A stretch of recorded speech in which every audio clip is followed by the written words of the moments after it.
রাস্তা বন্ধ ভাই, জানেন না রাস্তা বন্ধ, হাইওয়ে বন্ধ কে? আরে ভাই জানেন না বাংলাদেশে অতিরিক্ত মশার উৎপাদ বেড়ে গেছে, এই জন্য আপনাকে আমি গাড়ি ঠেকাইছি, আমরা অবরোধ। আরে ভাই মশা বাড়ছে তো আমরা কি করবো? রাস্তা বন্ধ করবেন? মশা বাড়ছে বলে কি রাস্তা বন্ধ করবেন? বাংলাদেশে কোনো নিয়ম নাই নাকি, কোনো নেতা নাই?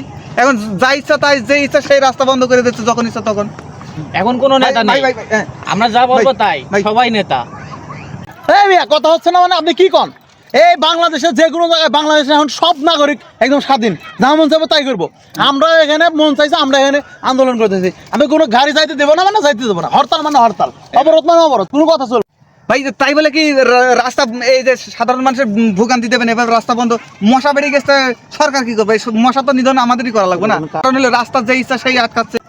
তোরা বলছি না এইদিকে কোনো গাড়ি না ঢোকে, মশা মাসে কিচ্ছু ঢুকবে না। গাড়ি ঢুকলে কি ব্যাপার?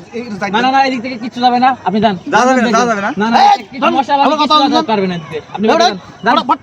এটা কোনো নিয়ম হতে পারে?